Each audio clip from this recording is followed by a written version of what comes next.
Okay, guys, so I just want to say a big thank you for choosing to watch this week's episode. This was episode number 3 of season 2. If you haven't done so already, please check out my other episodes. And don't forget, all of my podcast episodes, season by season, are uploaded to my Patreon and Join pages. And if you would like to get exclusive access to the whole season before it goes live on my Condon UNSCRIPTED channel, then please consider supporting me on Patreon or on Join on YouTube.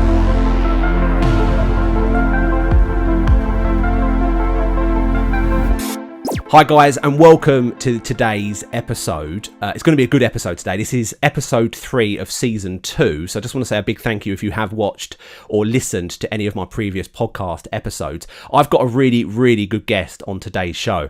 His name is Jarrod Mower. You may know him from J Mower Fitness YouTube channel. He has his own YouTube channel. And if you haven't done so already, I highly recommend going to check him out. I'm going to give him the opportunity to talk through some of his exploits on YouTube in a second. But I wanted to give him a bit of a build-up intro. Jarrod is a very passionate and very inspirational YouTuber who makes YouTube fitness videos. He's been on a weight loss journey, very similar, not too dissimilar to the journey I've probably been on. I don't want to put words in his mouth, but he has very much been on YouTube sharing his journey and his passion for fitness. And he's also a very good Zwifter. He's been someone whose Zwifting exploits I've enjoyed watching very much. I've been keeping a keen eye on him because his watts per kg, and especially his raw watts, especially uphill, have been something which you need to watch to believe, because he has got some serious power. And he's also just ventured, correct me if I'm wrong, into the world of YouTube streaming on Zwift as well. So I've been keeping up to date with him on his exploits there. So look, Jarrod, without further ado, let me hand it over to you so you can introduce yourself to everyone listening. Thank you for having me. I really appreciate it. This is the first time I've ever been on like a podcast or something like this. Yeah, no, I appreciate you taking the time to, spend it chatting to me about your exploits. So I've been looking at your YouTube channel and you've been making videos for quite some time now. What was the reason you decided to start making YouTube videos or share your progress on YouTube? Well, at the beginning, it just sort of started as a way for keeping myself accountable. Like, I didn't have any big plans on getting into Zwifting or anything like that, because Zwift was the sort of thing that made my channel blow up. But at the beginning, my first 10, 20 or so videos are just me filming what exercise I do for that day. Like, when you look back at them, they're really quite cringy. But yeah, no, I mean, join the club. I very much say to people, don't go back and watch my first few videos, because it is literally just me talking, rambling to camera as I do a long walk. But just looking at some of your oldest videos, I have been looking at them. And interestingly, your first few videos or your first selection of videos, and so bad. Listen, mate, honestly, I can understand. I feel your pain. I'm exactly the same. But your first few videos, just looking at them now, I'm looking at them online. They are your beginner to Ironman videos. So your progress and your step into the world of Ironman. I wanted to set a really big goal to start with, because if you set a big goal, then even if you don't manage to achieve it, hopefully you'll get somewhere. So I figured that kind of makes sense. And I was trying to stick to every week making a video. Obviously, over the course of the last 3 years, I've not really stuck to that. But I guess it has definitely helped making the videos. Since I started to now, I've definitely got way fitter. So I guess overall, it worked for me anyway, and everyone else watching. And if everyone else has been watching, then hopefully they've been inspired and changed their habits and stuff. What was the reason you decided to get into YouTube in the first place? What was the reason 2 years ago now, or probably just over 2 years? Yeah, that you decided. I think it's almost 3 now. Yeah, I think YouTube's description of 2 years stays at 2 years until you take over to 3. But 2-3 years ago, you picked up a camera and started filming yourself. What was the motivation behind that? It was literally just accountability for myself, to be honest. I'd recently at that point bought a bike and started swimming, and I just thought if I have a outlet to film myself, would just give me more accountability, to be honest. That's really it. There's no deep reason. It was just keeping myself on track. One of the reasons I wanted to talk to you is we haven't, just for transparency, really, for anyone watching or listening to this podcast. We've never spoken before, have we? This is the first time. We've exchanged the odd comment on YouTube videos, but we've never actually spoken face to face or virtual to virtual before. So it's a real pleasure to have the opportunity to do this. And one of the reasons I wanted to have a chat with you on this on my show was because of the way in which you've created your videos. So there's a couple of things. The first thing I've already mentioned, which is your inspirational way in which you go about. You're very disarming. You're very honest in your approach to how you describe everything you're doing. So your videos are, very raw, very honest, very captivating from that perspective, because I think anyone can relate to that, whether you're an elite cyclist or triathlete, or whether you're somebody who wants to get off the sofa for the first time and do couch to 5k or get on their bike that they haven't ridden for several years. I think anyone from either end of the spectrum and everyone in between could probably relate to that.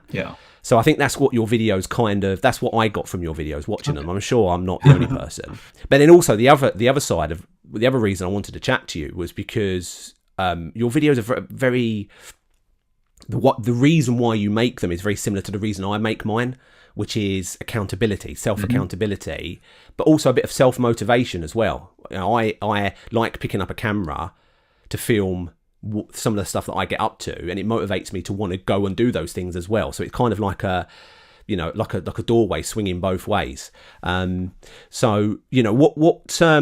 What do you consider to be, over the last 2-3 years of making these videos, what do you consider to be your biggest achievement or thing that you're most proud of? Oh, well, that's a hard question. Probably doing, it's probably, in terms of like fitness challenges, it's probably between the full marathon and the half Ironman. I think because the half Ironman was more recent, it's like fresh in my memory as like something hard that I did. But back when I did the marathon, I think that was probably harder. Like I had to spend a couple of days like finding it hard to walk after the marathon. After the half Ironman I did, that wasn't really the case. So definitely I think a full marathon is a step up, because obviously on the bike you don't really have the same sort of impacts going through your feet. But I mean, you'd know because you do like ultra marathons. A regular marathon probably isn't particularly hard for you anymore. But it's funny you should say that, actually, because I've had people say that to me, but I find doing a marathon harder because you push yourself, because you know that you're trying to push against the clock. I mean, you're trying to do an ultra marathon against the clock, but I push myself quite hard in the marathon, whereas with an ultra you can kind of get the excuse to slow down a little bit because it's a lot further. That's true. I've never really thought of it that way. Like if you're going for like a PR and whatever distance, I guess it'd be quite hard. But I mean, I watched your 10k video recently. Let me come back to some of your more recent videos, actually. So I want to say, for the record, I have actually got a list of questions that I'm going to ask Jarrod, which is very unlike me. So I'm trying to stick to the not script, but I'm trying to be structured and not ramble. So we mentioned about your YouTube channel, starting it 2-3 years ago. You very recently did a 10k sub 50-minute 10k video, which I watched, and you smashed it. I mean, you chose literally the worst course you could probably go for a PB on. I say I chose it. It was my girlfriend was doing the 10k. I just sort of came along for the journey. I thought this is a good excuse to make a video. But you absolutely nailed it. I mean, it's quite impressive that 50 minutes is something which I would love to give a shot at. I mean, I recently did a sub 28-minute park run, which for me, I felt like I was Eliud Kipchoge when I finished, and that was only 5k.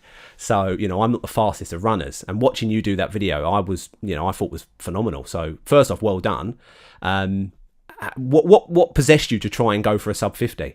Well, it's a distance I've never really pushed myself in. Like I've done quite a few PR attempts at like 5k, but 10k is just sort of distance that I've never really pushed myself fully in. I thought I should be able to do it because I did a 25-minute 5k a couple of weeks before that, so I thought maybe this should be possible, even though I wasn't really in like peak running fitness at the time. But I figured I'd be able to give it a good go, especially if the course was flat. I think I would have been able to do it quite a lot easier, but especially on the hilly course, that definitely made it a bit harder.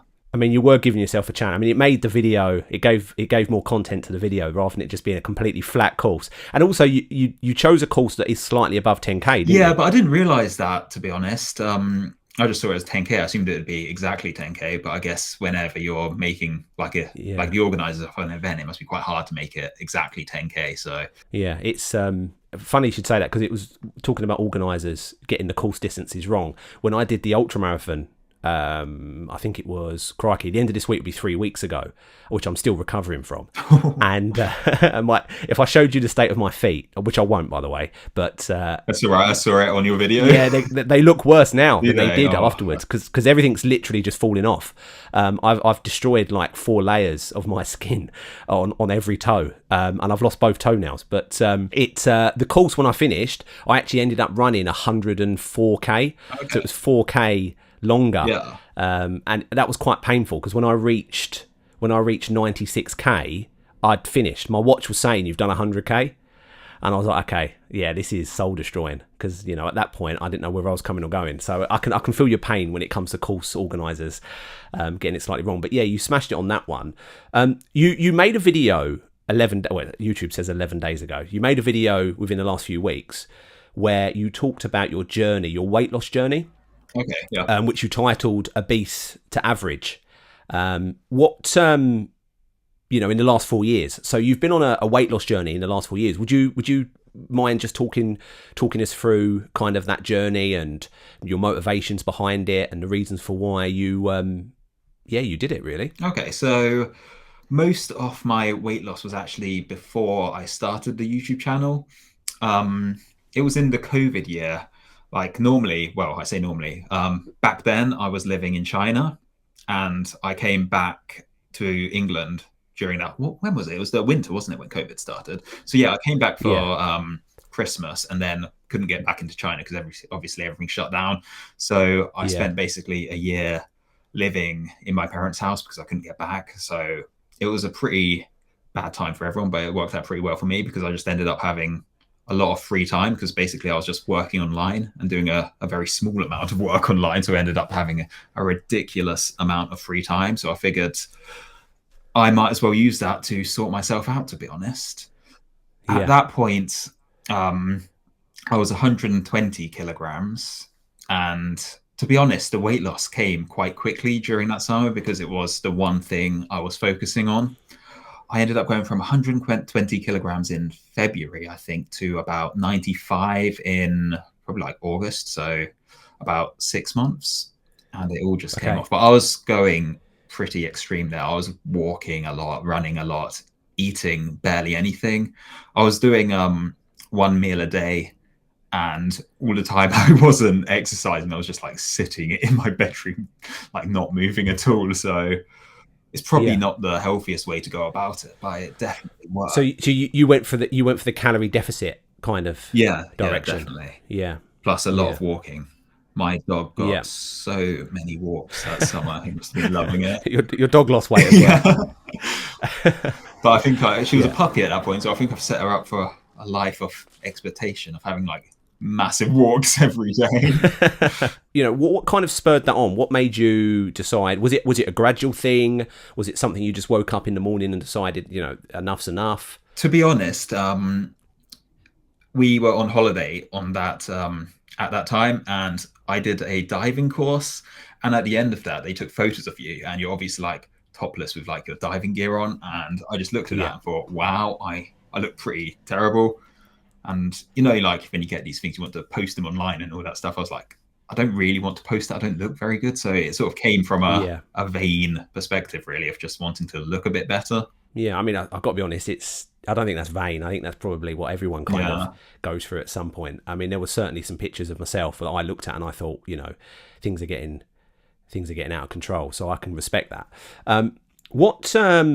This is a question I've got for you then. This is a question I get asked quite a lot, which is what advice would you give to someone who wanted to do something similar?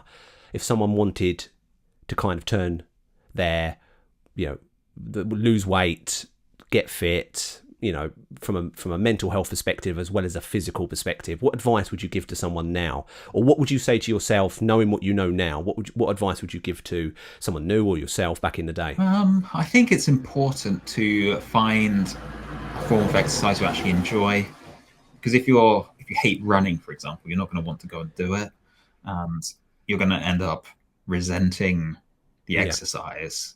So, I mean, there's loads of different sports out there. Find one you enjoy. I think that's the main thing. And it's also, I think it's bad to treat it as a diet, if that makes sense. Like, if you go into it wanting to like eat 1,000 less calories every day, and then eventually you're going to give up. So I think it's just needs to be something it needs to be a lifestyle change rather than a diet. It's got to be something you're okay doing forever, in a way, if that makes sense. Yeah, it makes sense. What was the reason you chose to do a calorie deficit? At the moment, or when I first lost weight? When you first lost weight? Oh, because I was being lazy and my mum was cooking dinner. So I thought, you know, you could just have one meal a day. Yeah. Did you calculate your calories, or did you just guess? No. I just had it was quite a big meal I had every day, but it was just less than what you normally would. Yeah, it couldn't have. You can't eat that much in one sitting, so it had to be less than however much I was burning, because I was walking like 10K a day, like either walking or running, and I guess at that point my base calories must have been really high, because to maintain like 120 kilograms, you have to eat so much. Yeah. But yeah, well, whatever I ended up doing, it worked. So since I did the 100K a few weeks ago, and I also did the Uber Pretzel on Zwift on Sunday, so 3 days ago, which took me 7 hours. I got to the bottom of Alp to Zwift in 4 hours, and then I just died. I just imploded climbing Alp to Zwift. I don't know if you've ever had this, but have you ever done like big events where you just crash, your body just crashes afterwards? My immune system is just in through the floor. I literally, all I have to do is look at someone and I've caught a cold. Which is, have you ever had that before? To be honest, not really. I feel like I'm quite lucky in terms of recovery. I don't tend to get sick that much either. So yeah. I mean, I'm pretty lucky with my recovery. Normally after an event, when I'd done the 100K, my legs were okay. Like Sunday when I got off the bike, you know, Monday morning I was good again. But it's just my immune system just drops through the floor. I mean, your events are way longer. I mean, the longest I've ever done is like 6 hours. How long did your 100K take you? I did it in 18 and a half hours. Yeah, I think that's just a bit different, isn't it? Like, if you're not a bit weakened after that, then it's just a bit weird. Yeah, I would say it is fun. It is fun. I'm 100% confident. Someone like you, with your back training and everything you've accomplished recently, especially, you'd 100% smash it if you ever trained up to do an ultra. And I'm not saying that, you know, I'm not trying to influence you to make it'd be a great video. But you'd smash it. You would. To be honest, I think I'll just get a bit bored halfway through it. Yeah. Like, what do you do to keep your mind just from wandering? So it's a good question. And I used to think that as well, but I get really, it's like when you was running, so I'll give you an example. So when you was running the 10K, did you get bored at any of the points in the 10K? No, because I was focused on the next thing that's just coming up. I was pushing quite hard. It's just like focusing on the next 100 meters and stuff. Yeah, that's exactly the same with the 100K. It's just it's done in a different way. So like the first half is like a race in itself. So the first 50K that you run, I break it down into like 20 or 25K segments, or 2 segments, or maybe even 3/3. And you just kind of stick to that as being individual races. So you get to that benchmark, or either, you know, being a pit stop, or, you know, even a lamppost, getting to that lamppost by a certain point, or a marker on the map. So you kind of break them into individual races, and in the second half it just becomes an endurance event, and your mind doesn't get bored if you're in an endurance event.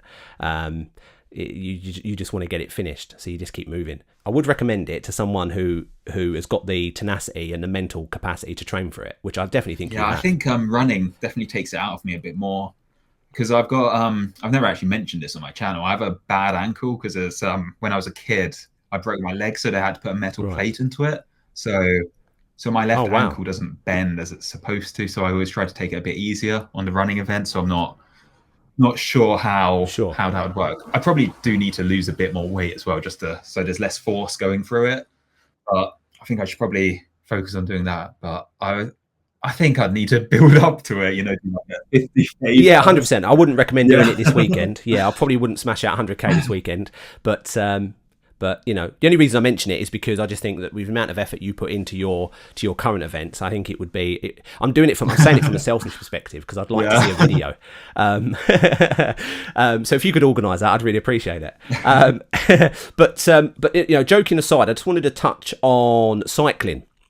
So you are a very, very good cyclist. And if you don't mind me asking, what do you weigh now? I know that's a personal question, but it is kind of relevant. This morning, about 97. Okay, cool. So, I mean, obviously your weight loss videos that you've been uploading obviously is working, because I think when you started it, you were 100 kg. Yeah. When I finished my half Ironman, that was in August, I was 104. So I'm about 7 kilograms back down from where I maxed out this summer. So you're definitely going in the right direction. I mean, 97's pretty awesome, and I've been watching quite a few of your cycling videos, and you've recently done some cycling. I say recently, you've made some cycling videos this year where you talk about your progress, where you were last year versus this year. You've done some outside cycling where you've kind of measured your own FTP test, which I find really interesting because these are all things that I've never done, and I'm a complete cycling newbie, in real life cycling newbie. Okay.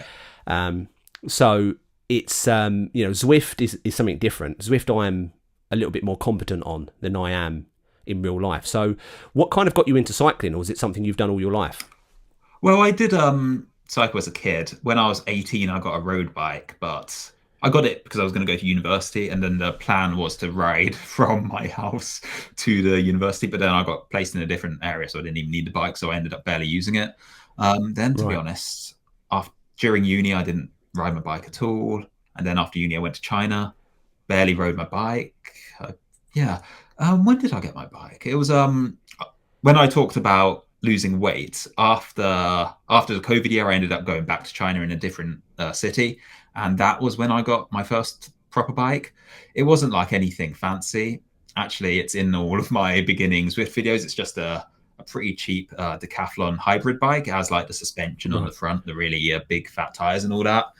But to be honest, the only reason I ended up getting a road bike is that it would have been better for Zwift, because when you're using a bike with suspension on Zwift, obviously the front is moving up and down, and all of that is just like wasted energy. So all the comments on my first few videos when I'm Zwifting are like, get yourself a road bike, get yourself a proper indoor trainer, and you'll go so much faster. So basically YouTube comments made me do it. YouTube comments make us all do things we don't want to do. I've been there. I feel your pain. So and then obviously you've got into Zwift. When did you get into Zwift? About the same time. That would have been winter 2020. No, that's when I went to China. Summer, maybe beginning of 2021. So what's that? Almost 3 years ago. Yeah. So wow. I got into Zwift a bit before I started my YouTube channel. I've got to be honest, I actually thought you was a bit of a Zwift veteran when it actually comes to time on Zwift. No. So it's quite, I find it quite impressive that, you've only been on it, what, 3 years? Yeah, under not 3 too years? long. I haven't really used it that much. I'm only like level 30 or something, which isn't that high compared to some people on there. Like, to be honest, I only do races really. If I'm following like a training plan or something, I'll try and do it outside because it's just a bit more fun. But Zwift, I don't have that many hours compared to lots of other YouTubers. What is it about Zwift that got you into it then? So why choose Zwift? Oh, it's just racing, to be honest. It's just a bit more interesting than just staring at a screen, isn't it? Because before I got into Zwift, I was following a plan on Trainer Road. And I mean, the Trainer Road plan's really good. Like, I've used them a few times and your fitness gets better so quickly. But you are just looking at a point on a graph moving up and down. So it's not particularly stimulating. It's dead boring. It's quite boring, definitely. I mean, that's completely why I've got into Zwift. I watched a couple of YouTubers, funny enough, who was Zwifting. One of them was a very big YouTuber called Greg Duchette. I think that's how you pronounce his surname. The bodybuilder guy. The bodybuilder, yeah. He's quite outspoken. He's very verbal in his views he does lots of reaction videos. But I watched some of his old Zwift videos, and I thought, that looked really exciting. And then I went to the gym, And in the gym, I found myself gravitating to the exercise bike for some strange reason. I've got no experience. I hadn't ridden an actual bike since 18. Oh, really? I did. Yeah. Yeah. When I was obese, when I was overweight, I wanted to lose weight and I didn't know how to. And one of my first attempts, which fizzled out very quickly, was I tried cycling to work, and it was only a 3-mile ride cycle, and I couldn't do it. I physically couldn't do the 3 miles.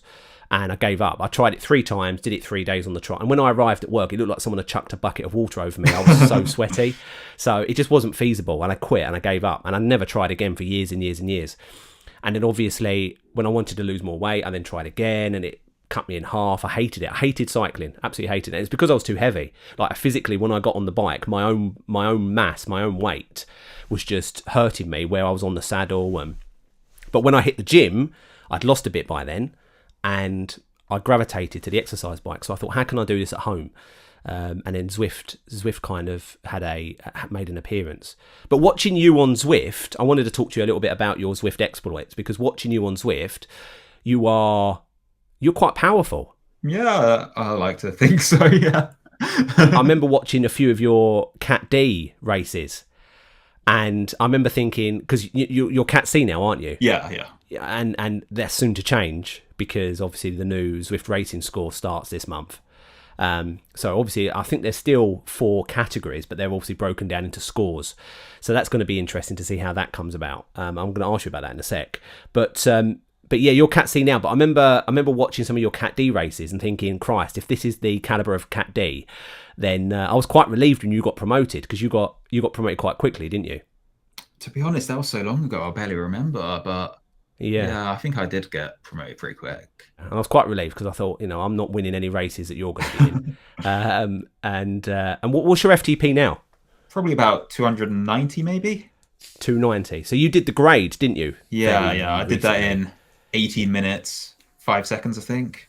Average 305. So and that gave you a FTP of 290. I think it was 283 there. So yeah, that was. So it's gone up since. I hope so. But yeah, that is horrible, the grade. Have you tried it yet? I have, yeah. It gave me an FTP of 243. Okay. Doing the grade. And it got me promoted to C as well. C.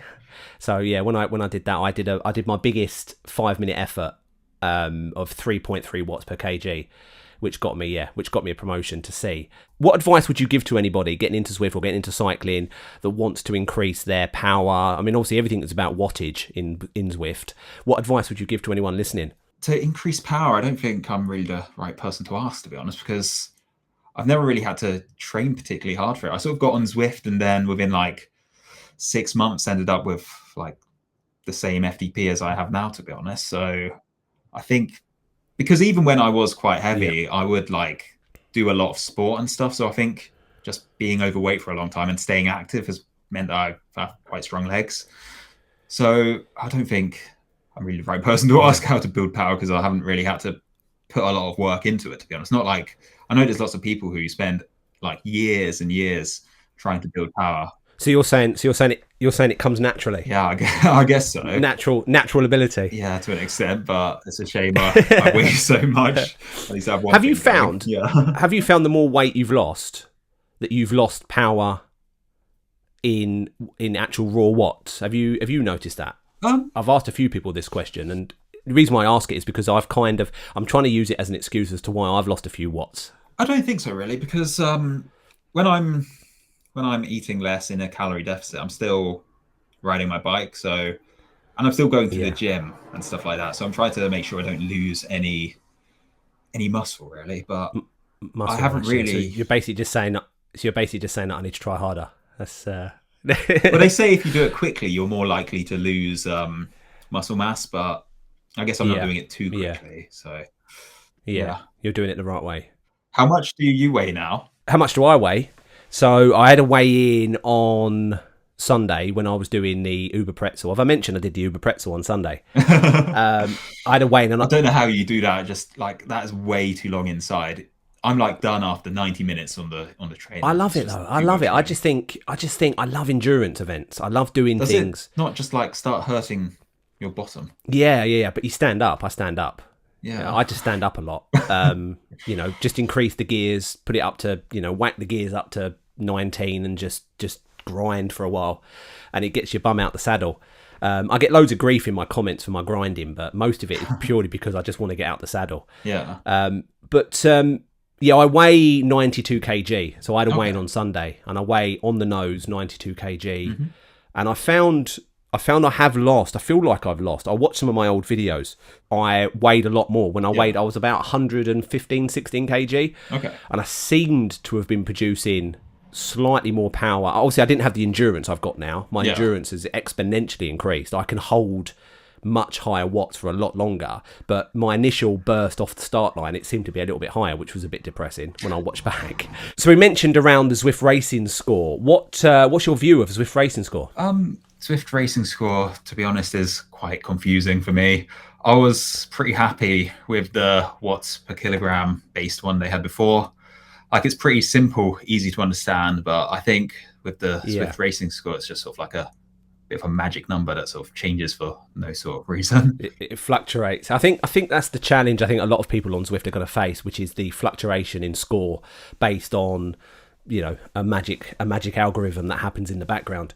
I think with the old categories, I think it was just very much weights per kg. So it was watts per kg, sorry, where it was the amount of power you produce versus your weight, which was very easy manipulated, wasn't it? I think that seems more fair in a way. If there were a way to make sure people weren't lying about their weight, I think the watts per kilogram is quite fair. Yeah. Like, if you're the same power, but you keep losing, then that's on you to get better at racing, because at the end of the day, it is a game, isn't it? So it is. I'm looking forward to, because if you're in a race, say for example you didn't want to get bumped from D to C, all I had to do was just not do the grade, and I wouldn't have got bumped. I would have stayed in D, and I think that there's nothing wrong with that, because I would have been quite happy just plodding along, podium and in occasionally in D.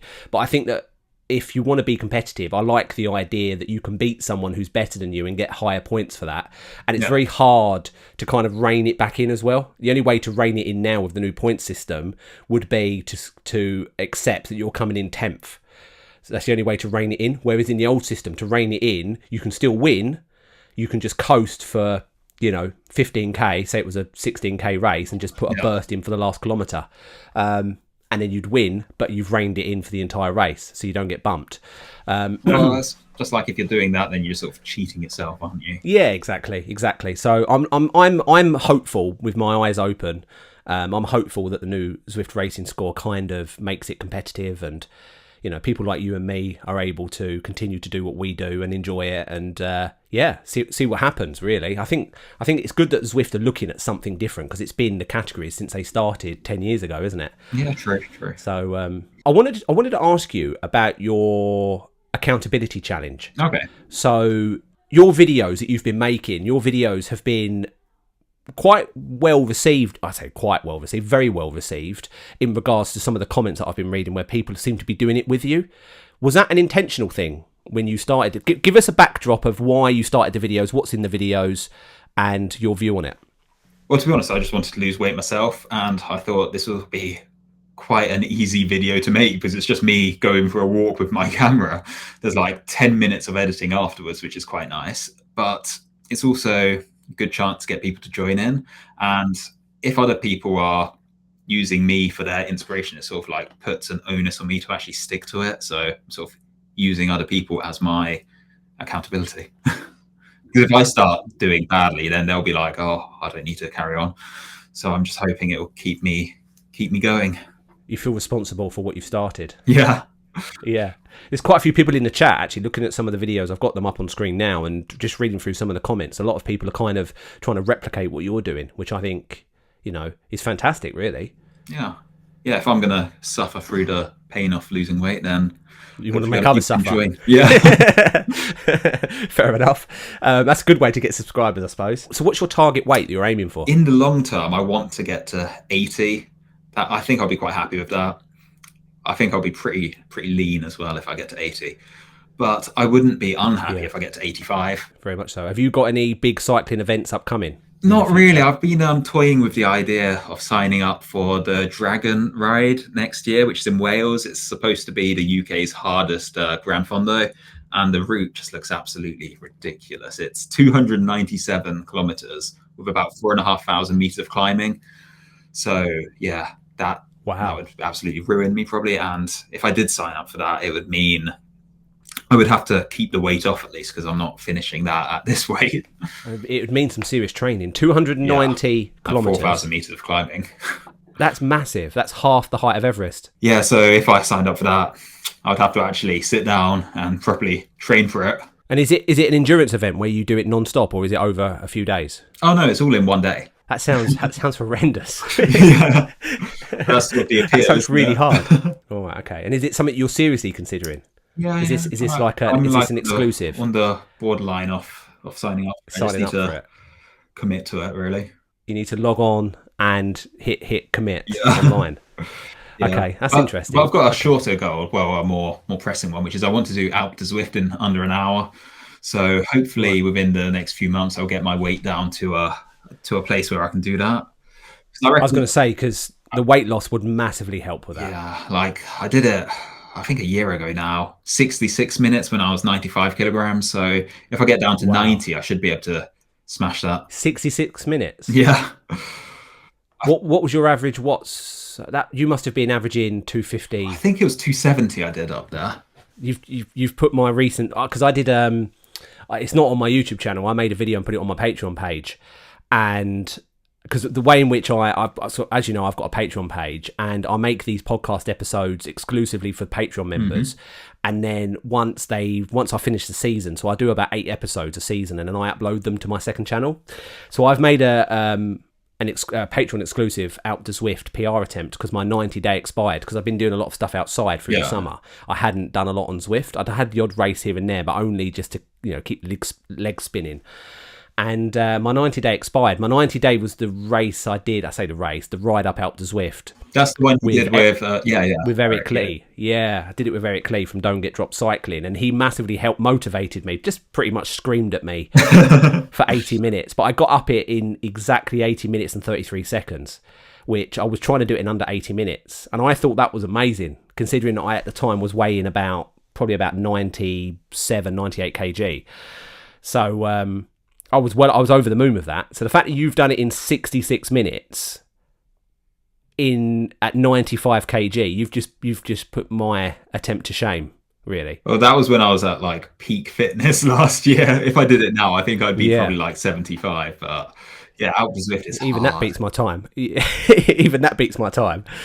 But yeah, that's pretty good. I mean, I did my 90-day PR because it expired. I did it last week, and 92 minutes, Jarrod. I did it in 92 minutes. Right. So I've been off the bike. Yeah, I've been off the bike for ages, so I need to get back on it. I really do. And you've motivated me just by that one story that you just told me. I think we all get worked up about the times and stuff, but at the end of the day, we're 100%. We're smashing everyone who's doing no exercise. So no, it's all about the time. I'm not having that. I'm not having we're beating everyone on the sofa. No. I need 66 minutes now. You've thrown down the gauntlet. I wanted to ask you about your streaming on Zwift. Oh, yeah. Okay. So I'm a bit obsessed with your Zwift abilities, as you can probably tell, and I'm massively impressed with your videos. I think I'm a bit more impressed than you are with your own ability. But you've been recently streaming on your channel. And for anyone that hasn't checked out Jarrod's channel, I'll mention it again. It's his YouTube channel is called J Mower Fitness, and he's been making some streams and videos that he's been uploading recently. And he's quite prolific in his uploads. So if you're somebody who likes being entertained by consistent, regular uploads, then Jarrod is definitely a channel that you want to go and check out. So you've been doing your streaming. How's that been going? And what's the reason you decided to start streaming some of your races? Well, to be honest, when I started Zwifting for the first time, I did want to stream, but living in China, the internet's just not good enough to stream. So that idea was shelved quite quickly. And I guess you know as well, editing Zwift videos takes quite a long time, whereas live streaming them is zero effort, to be honest. So that is also part of the reason. Plus, it's nice to have the chat going while you're racing. It gives you some motivation as well. Like you can talk to those guys about like strategy and stuff, and then it just gives you. It's a nice way to interact with people as well. Like otherwise, you're only ever interacting with people through like YouTube comments, which I mean they're all right, but it's not the Yeah. same, is it? Like people can ask you whatever's No. on their mind, and they get an answer straight away unless you ignore them. Are you actually able to type and race at the same time? I don't type. If someone asks a question in the chat, normally I'll just speak to Oh, them, you but answer yeah. it. Okay, oh, sorry, I'm with you. Yeah, that question literally just showed my streaming naivety. So I can edit that out, Jarrod. Don't worry. You mentioned just really quickly. You mentioned the internet in China is really bad. China are normally at the forefront of technology. How comes it's so bad? Well, when you're in China, the internet speed is okay if you're going to a Chinese website, but if you're going to like a foreign website, you've got to use a VPN because everything's blocked. Like Google's blocked, Really? Facebook's blocked, YouTube's blocked. So yeah, once you run everything through a VPN, it just makes your internet so slow, and it's just it drops out a lot. It's not particularly good. Like So you just weren't able to stream. yeah, like even uploading videos to YouTube used to take like an hour or something ridiculous. What was the reason you moved to China? You was there for quite a while, weren't you? Yeah, since I graduated uni, I've spent more time in China than I have in England. So yeah, Wow. Okay. I was at uni, and to be honest, we went to a careers fair, and the guy, the guy at the careers fair selling like working in China just did a really good job. So I was only going Yeah. to go there for 1 year just to teach, and I ended up staying there for 6. So yeah, it was Wow. quite a bit longer than expected. But in terms of like, I don't know if this is something the audience really cares about, but in terms of like earnings and stuff, it's quite good. And especially compared Yeah. to England, where you have to pay quite a lot of taxes and stuff. In China, it's pretty low, so you get to keep quite a lot of your money, and it's a good place to save up. Okay. You know, spend a couple of years there, get a nice little nest egg going. It's all right, especially Yeah. if you come out of uni and you feel like you're not really sure what you want to do. I definitely recommend it to people. Yeah. What was the reason you came back? I came back with my girlfriend, so we thought it was time to come back, have a big change in life, Yeah. settle down. How is your outdoor riding going? It's all right. I haven't done a lot, if I'm honest with you. I did the London to Brighton, and I loved it. I really, really enjoyed it, but I just couldn't imagine cycling in the rain. It would just terrify the living daylights out of me. I mean, I didn't need an excuse to fall off the bike because of the cleats. I couldn't imagine them throwing in a wet surface on top of that, or even icy in the winter. So I don't know how people do it in the rain. I'd happily run in the rain. I run all the time in the rain, no problem. But yeah, I don't think I would want to have slick tyres. Have you got proper winter cycling clothing and shoes? I find like if you get a nice set of shoes, No. it'll make a big difference. Like my feet and hands get so cold, so yeah. I bought a pair of cycling shoes purely because of how they felt when I was in the shop. And that's literally it. I've got some cleats on them. And I've just got bib shorts and normal cycling t-shirt, which when I was cycling, when I did the London to Brighton, it wasn't that warm. It was only about 20 degrees. And it was more than enough. It was, I was comfortable. But yeah, I couldn't imagine doing the same route. It started raining at one point. It did start drizzling. And the event took a nasty turn towards it being quite hair-raising. Which was completely in my own mind. It was an enjoyable event. I highly recommend it. But I am going to do some more. I guess it's just time on the bike, isn't it? It is, like, yeah. Once you get out of there, you'll get more confident, and then eventually it'll feel. It's a confidence thing. It definitely is, because I've got this weird thing where I haven't ridden a bike since I was 18, but I lived in London. So I was born and brought up in southeast London. So I lived my entire life to the age of 18 when I moved out. And even then I moved to East London, and then I lived in East London as well. So I used to cycle everywhere. So that was my life. I never drove. I didn't drive until I was like 24, and I cycled absolutely everywhere. And I loved it, but I never thought of cycling as being a hobby. Yeah. Or it was a means. Yeah, it wasn't fun. It was a means to an end, in the same way that someone doesn't look at a bus and think, oh no, I'll ride around on a bus for fun. It was a way of getting around. So, but then when I got older now, I've got this weird thing where I haven't ridden since then. I'm now 44. Well, at the time when I started cycling, I was, 43, 42.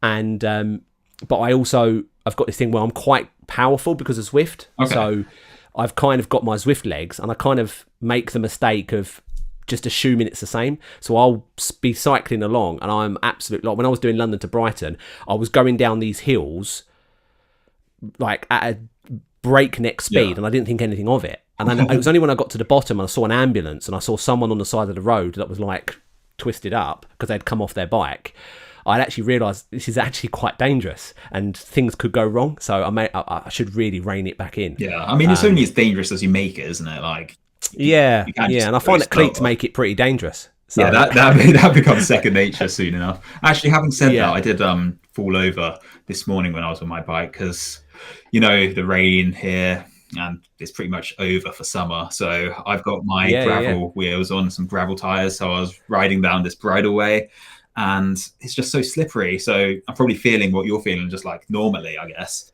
And I just took actually, it wasn't even going around a corner. I was going in a straight line and I just slid and fell off. It's just not great. I always find it's weird as well because when I fall off, I'm completely stationary. I know when I'm moving forward, I'm fine. I feel in control. It's when I stop, and I'm like, okay, I need to detach my feet, and they're not coming out, and I just slowly go over like a falling tree. So you've got no ultras for next year? I've got nothing planned for next year. I've made my first time in the last 4 years. I haven't booked anything. Normally, I have a race, whether it be a 10k or an ultra or a marathon. I normally have something planned every month.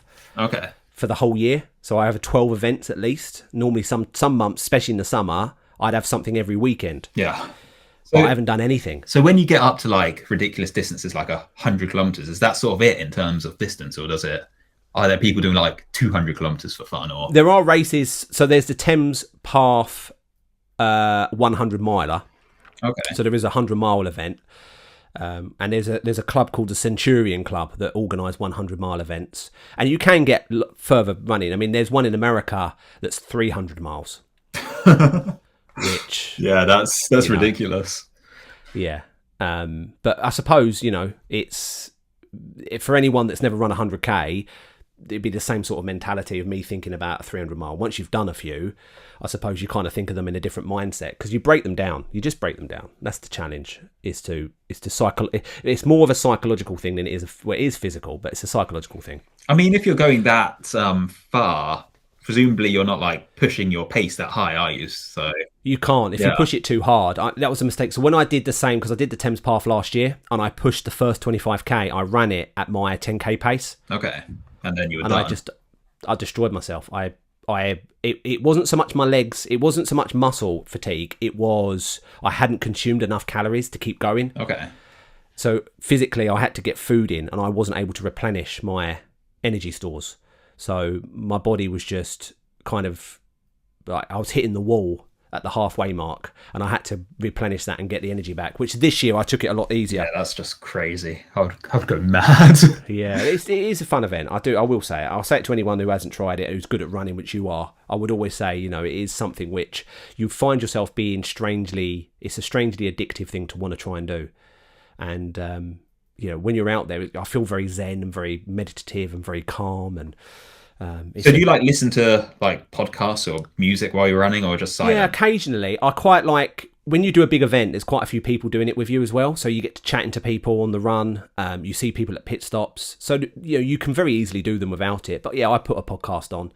And then in the second half, when the sun goes down, you're running through, even though it's through London along the Thames, it becomes quite rural. So there's lots of trees, lots of woodland you run through, tree canopy. You're in the pitch dark. And when the sun goes down, the mist comes, the mildew on the grass. So you get. I don't put my podcast on for them because I like to be aware of my surroundings to make sure that I don't go veer off track or miss or have a car pull up behind me and toot me and I can't hear them. So recently you've already mentioned this, your Ironman. So you did a half Ironman. Yes, that was in beginning of August. So how was that? To be honest, in terms of difficulty, the half Ironman was probably not as hard as the full marathon, but it was tough. Like the swimming, I'm not a very good swimmer. I find swimming difficult and horrible. The swimming was not nice. The bike was 90 kilometers, quite flat, but it still took me 3 hours to do the route. And then the run was horrible. It was sort of off-road for half of it and then on the tarmac for the rest of it. But it was not nice at all. It was the first 10 kilometers off the run was fine. And then the second 10 kilometers, I was just done. I had to walk quite a lot of it. So yeah, I think it was just a bit too much for me at that time. Like the goal was just to finish, which I managed to do. So obviously I was happy, but it would have been nice to be able to run the whole thing and not have to walk for bits. Yeah. It's so just so as anyone listening understand, and also for myself as well. So how far? So you do swim, run, bike. How far for each section, and in what order? In an actual half Ironman, as in like branded by the Ironman company, it should be a 1.9 kilometer swim, a 90 kilometer bike ride, and then a half marathon, so a 21 kilometer run. But the one I did wasn't half Ironman branded. It was just a local triathlon. So it was a tiny bit shorter. The swim was 1,500 meters instead of 1,900, so 400 meters shorter. The bike was 86 kilometers, and then the run was 20 kilometers. So even so, it was a bit shorter than it's supposed to be, but still, 99% of the way. Yeah. You're not far off it though. I mean, not noticeably different, I suppose. That sounds very tough.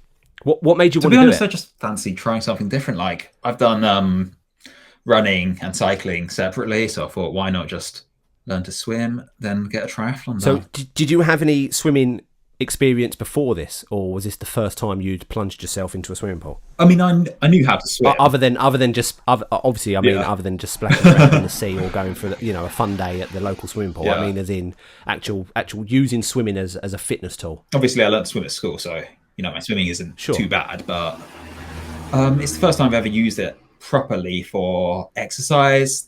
Actually, when I first started my YouTube channel, I was swimming quite a lot. That's because it was just convenient. There was a pool nearby.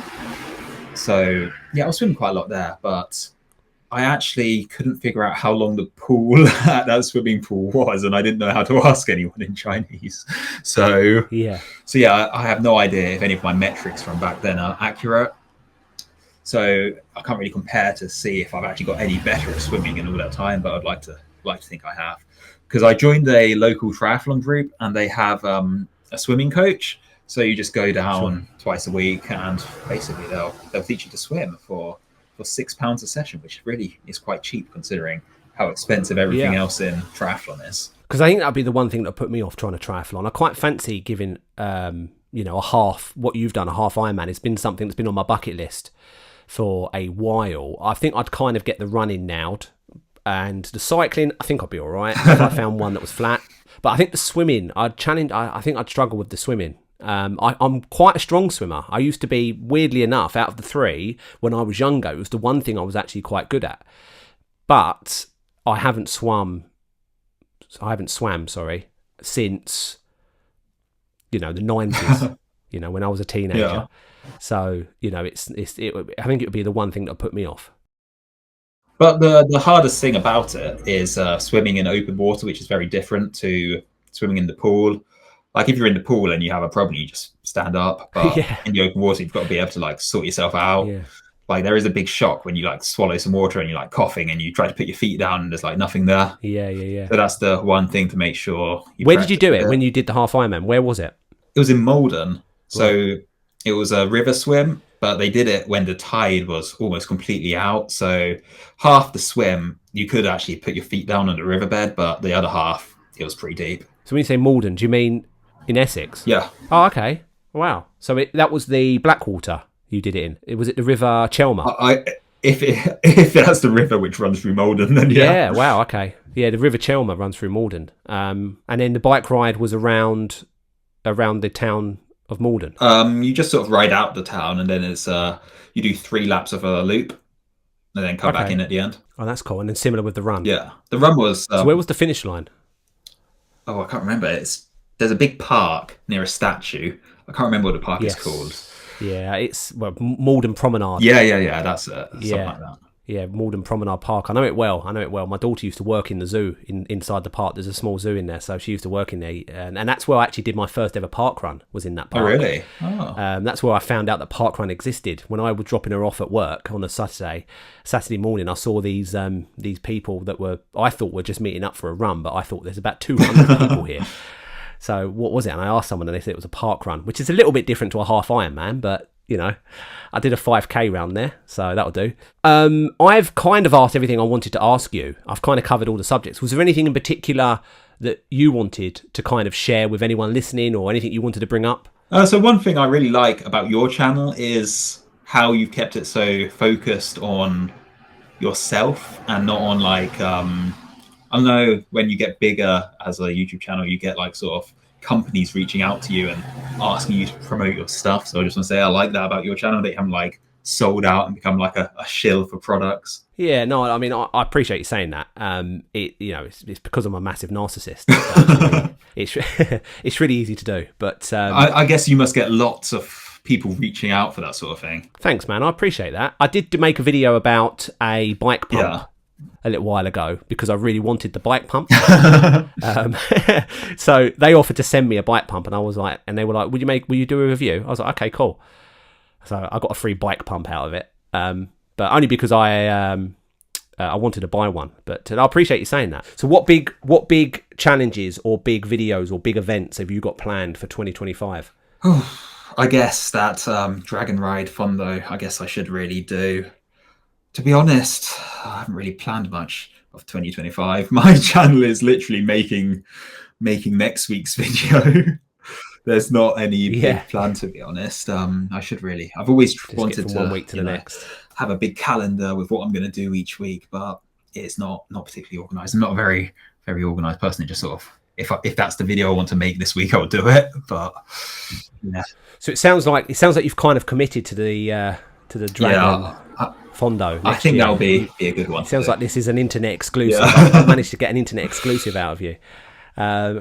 So yeah, will you make a video announcing that this is what you're training towards, like you did with your Ironman? Yeah, probably. I'll message my coach, see if he's up for training me for it. Okay, cool. So Jarrod, I really appreciate you taking the time to chat with me today. Thank you very much for sharing your progress. I just want to say a big well done and congratulations to completing your half Ironman. I think that's awesome. Thank you. Your sub 50-minute 10K, again, equally awesome. And probably more impressively, your commitment to your fitness and your weight loss as well. I would ask that, as you progress, would you consider coming back on in the future? I'd love to hear an update. I'm sure everyone listening would like to see an update. Is there anything you'd like to add before we close off the episode? No, not really. Just thank you for having me on. It's been a pretty cool experience. Never been on someone else's podcast before. Bit of a shout out to Jarrod and his channel. If you haven't checked it out already, go and check him out. J Mower Fitness on YouTube. Really good channel. He's got loads of great stuff on there, shares loads of his experiences. And if you're somebody who's looking to get fit, lose weight, or even just stay motivated, then very much like my own channel, he is definitely someone I would recommend. Jarrod, thank you very much for your time. Thank you for having me. Thank you very much, and I will see you in next week's episode. Cheers, guys. Now we've got the awkward being able to turn it off. Yeah. Cheers, mate. All right, see ya. Bye.